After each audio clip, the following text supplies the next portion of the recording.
Hi, it's Grace. Welcome or welcome back to Emposia Book Club. Today I have the essential summer reading list for you. I've got 5 book recommendations to make you feel like you're traveling the world this summer, even if you actually can't. I feel like for a lot of us this year, summer holidays are just not really on the cards, but thankfully we do have books. So no matter what kind of trip you're in the mood for this year, I have a book recommendation for you that will make you feel like you're there. Also, if you stick around till the end of the video, I'll be telling you about the book that I am so excited to read this summer and that I think a lot of you might really like as well. So summer holiday, you might think like hot weather, but you know, that's not everyone's tastes. Maybe the trip that you are desperate for this year is a cozy, snowy holiday somewhere really cold where you can get wrapped up. And so for that, I want to recommend Beartown by Fredrik Backman. So this book is set in Sweden. Fredrik Backman is a Swedish author and it is translated, and it's set in a very small town called Beartown, which is for most of the year is completely under snow. So it's really, really atmospheric in terms of that like snowy landscape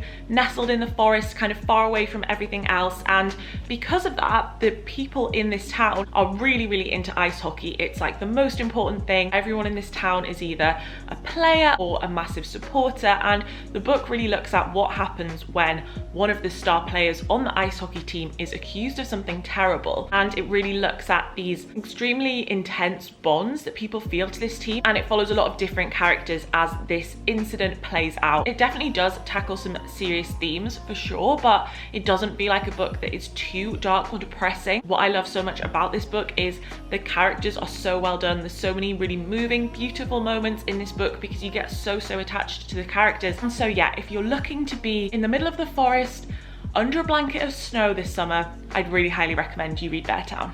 Now, other end of the scale, maybe you do want hot weather and your dream this summer would be to be on a Caribbean beach. If that's you, I have to recommend Love After Love by Ingrid Persaud, another book I absolutely love. This is set in Trinidad. We're following a family, so a mother and a son, Betty and Solo, and then Mr. Cheaton, who is a lodger that they take in. And it's really just the story of their lives, this sort of found family that they become. I think this book's really about love in all its forms, like romantic love and family love and friendship. It's also really vibrant in its descriptions of the place of Trinidad. You get a lot of descriptions of food, descriptions of the different cultures, the different religions. It just feels very full of life, very evocative. And although it does show Trinidad as this really beautiful place that you kind of want to go to, it also doesn't shy away from some more difficult topics. It's really powerful about what it's like to be a gay man in Trinidad. It's honestly just such a moving, beautifully written book. I highly recommend it for your little slice of the Caribbean this summer. So perhaps what you want out of your dream holiday, which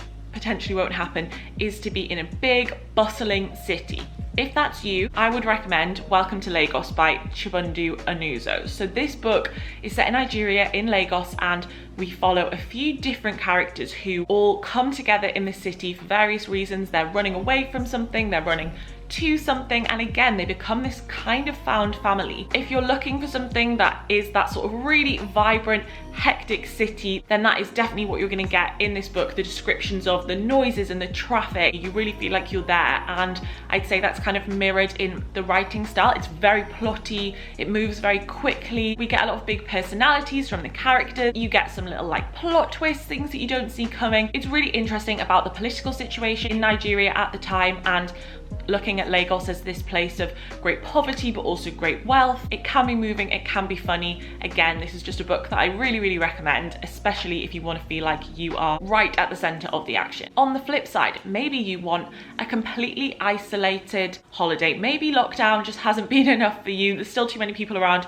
and you want to be in the middle of nowhere. Well, I would recommend The People in the Trees by Hanya Yanigahara. This book is partially set on a Micronesian island which has been thought to be unpopulated for years, but there's been rumors that a tribe have actually secretly been living there. So you can't get much more isolated than this. It's a very beautiful island, very idyllic, and in this book, again, like with a lot of these novels, I'm giving you the beautiful holiday setting. I can't promise that the plot will be quite as relaxing and nice. So in this book, we're following an American doctor who travels to this remote Micronesian island to try and investigate this potential lost tribe of people, because rumor has it that the people on this island don't die. Slowly, as the book goes on, we see the ways that corruption and greed and power start to take its toll on him. So it is really, really dark, almost a bit uncomfortable, but then the descriptions of the island are so rich, so beautiful, and I think that contrast works really well. I found this such an escapist read, and yeah, this is one of my favorite books of all time, so obviously I'm gonna recommend it. Finally, if you're looking for something totally different to experience very wild environments and landscape, I have the perfect book for you because it contains not one, but two. So the book is All the Birds Singing by Evie Wyld, and this book is kind of a dual timeline. So part of this book is set in the baking heat of the Australian bush, the other half is set in the stormy, rainy landscape of Britain, which I am lucky enough to live in. So this follows our main character, Jake, who we know is now living on this British island. She is a sheep farmer, keeps very much to herself. She starts feeling this presence in the house, and something keeps killing all of her sheep. So as that timeline plays out going forward, the other timeline, set in Australia, plays out going backwards. Every chapter takes us back in time so that we can understand how she got there and sort of start to understand some of the trauma that she has. And so the book is so clever in the way that it plays out one timeline in the present, but then with every step you get, you're also learning more about Jake's past. It's done really well. It makes it totally unputdownable. I love this book so much. I thought it was so atmospheric, very creepy. And yeah, if you're looking to feel like you are totally out of your comfort zone, experiencing the most intense conditions that you can get on our little planet, then I'd highly recommend this book, and I would love to know what you think of the ending because it's a controversial one. Okay, as promised, I'm now going to tell you about the book that I have bought to satisfy my holiday needs this year, and it is Tiny Moons by Nina Mingya Powles. So this is actually an essay collection, and it's a year of eating in Shanghai. I was meant to be going to Asia before all our holidays got cancelled, and I absolutely love reading about food, and so I think this essay collection just sounds so good. Do comment down below where your dream trip would be this year, and we'll see you in the next one.